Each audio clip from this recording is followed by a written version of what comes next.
में मोहब्बत रखनी होगी, इसलिए मोहब्बत रखनी होगी कि गरीब को हक दिलाया जाए। क्या आप नहीं चाहते किसी बेवा को उसके घर पर छत डाल दिया जाए? क्या आप नहीं चाहते हैं कि बड़े बड़े सियासतदानों के बच्चे, पॉलिटिशियन के बच्चे ऑक्सफोर्ड में पढ़ते हैं? क्या गरीब बच्चों को ऑक्सफोर्ड में पढ़ने का हक नहीं है? क्या यतीम बच्चों को इलाज कराने के लिए एम्स में जाने के लिए और बड़े हॉस्पिटल में जाने का इख्तियार नहीं है? क्या उनका दिल नहीं चाहता है कि उनके बच्चे जल्दी से सेहतयाब हो जाएं? मैंने कल के प्रेस वार्ता के दरमियान में भी कहा कि लोगों, हमने ऐसे शख्स को भी देखा है जिनकी बच्चियां पढ़ना चाहती हैं, नीट क्वालिफाई कर चुकी हैं, लेकिन उन्हें अच्छी जगह पर एडमिशन नहीं मिल पा रहा, इसलिए कि उनके पास पैसे नहीं हैं। तो मैं इस करप्शन को ख़त्म करना चाहता हूँ, और इस किताब के अंदर में जितने भी करप्शन वक्त में हुए हैं, जितने लोगों ने भी करप्शन किया है पूरे देश भर में, हज़ारों एकड़ ज़मीनें जिन्होंने खाया है, उन सबको जवाब देना पड़ेगा। यहाँ भी जवाब देना पड़ेगा और खुदा के घर में भी जवाब देना पड़ेगा।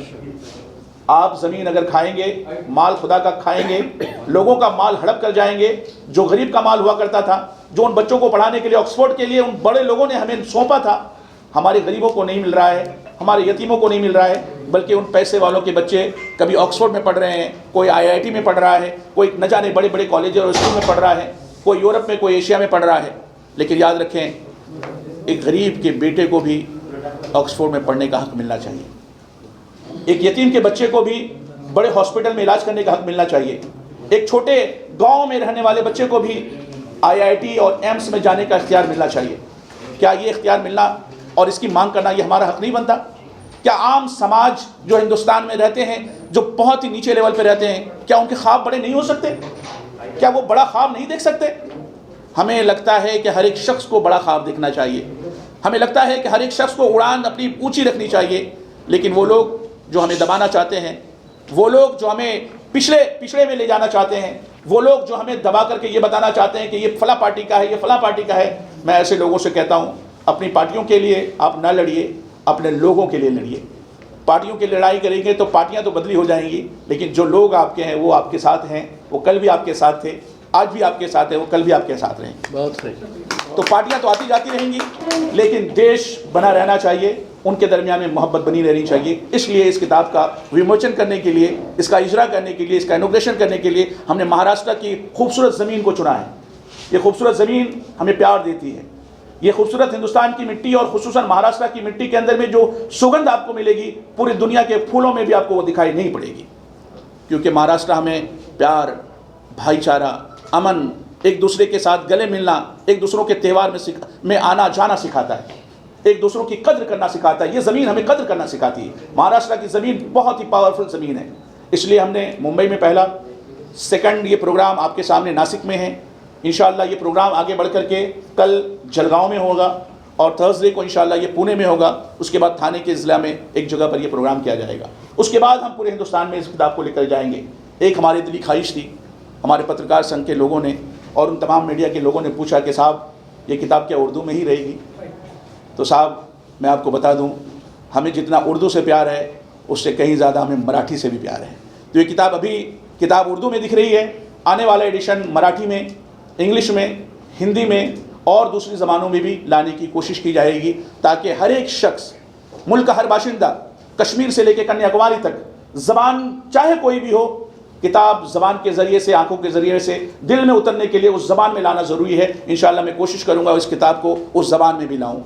और दूसरा, ये किताब इंशाअल्लाह तबारक व तआला ई-कॉमर्स के ज़रिए से भी आप इसे ख़रीद सकते हैं, यानी सोशल मीडिया के अमेज़ॉन और फ्लिपकार्ट पर भी। हमदान प्रेस के ज़रिया, हमदम प्रेस जो मालेगांव में है, ये किताब आपके ही आसपास में हमने छपवाया है ताकि आपके साथ और कनेक्ट हो सके।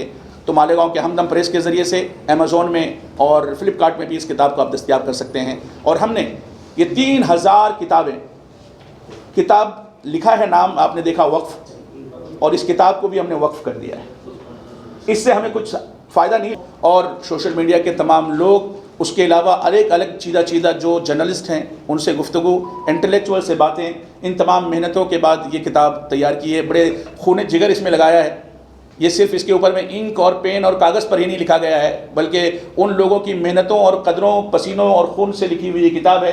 ये दिल से आप तक पहुँचाने की कोशिश की है। अगर आप इसे पहुँचाएँगे देश तक, लोगों तक, तो मैं आपका भी बहुत ही धन्यवाद करूँगा, आपको भी, और मुबारकबादियाँ भी दूँगा।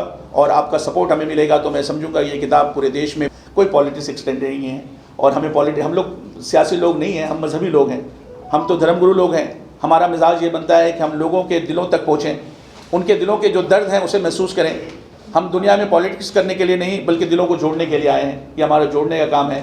प्रेस तो दिलों को जोड़ता है साहब। अभी आपने बताया कि 3 बातों पे कोर्ट में सुनवाई चल रही, तो पूरी सुनवाई होने के बाद, पूरा वक्त बिल आ जाने के बाद फिर आपने क्यों नहीं किया किताब? अभी आधे में क्यों किया? नहीं, ये किताब तो पहले से रिसर्च टीम ने काम किया था और इस पर हमने वो तमाम चीज़ें लिखी हैं, उसकी भलाई, इसकी अच्छाई, उसके फ़ायदे और नुकसानात भी गिनाए हैं। मुस्लिम समाज में जिन लोगों ने रोड पर उतर करके काम करने की कोशिश की थी, मुस्लिम समाज के हमारे भाइयों ने जो जुमा के दिन को हमारे लोगों ने और मीडिया के कुछ लोगों ने या कुछ गलत लोगों ने मिलकर के उसे बदनाम करने की कोशिश की थी कि जुमा का दिन पत्थर का दिन है, जुमा का दिन पत्थर चलाने का दिन हो गया। मीडिया में हम लोगों ने सुनना शुरू कर दिया, ऐसा दिन हो गया। तो हमने ये सोचा कि अपने लोगों को अवेयर कर सकें, जुमा का दिन इबादत का दिन है, पत्थरों का दिन नहीं है। इस बात को भी इस किताब में हमने दर्शाने की कोशिश की। हाँ, लेकिन वो 3 पॉइंट होने के बाद, कभी पूरा हो जाने के बाद करते तो और भी अच्छा होता था। नहीं, उसका अगला एडिशन भी आएगा और उसमें बेहतर कोशिश करेंगे हम कि वो तमाम चीज़ों को भी लिख सकें। इसके अगले एडिशन में उसकी तैयारी होगी। नासिक में सवाल आपका बेहतरीन है। ज़माने में, हर ज़माने में रिफ़ॉर्म होता है और रिफ़ॉर्म ये नेचर का हिस्सा है। हर ज़माने में तब्दीलियाँ होती हैं। मैं तो सिर्फ इस बात का हामी हूँ कि अगर किसी ने इसमें गसब किया है, इसमें जो करप्शन हुए हैं, अगर करप्शन ठीक हो जाता है इस बिल के ज़रिए से, तो मैं इस बिल की हिमायत करता हूँ।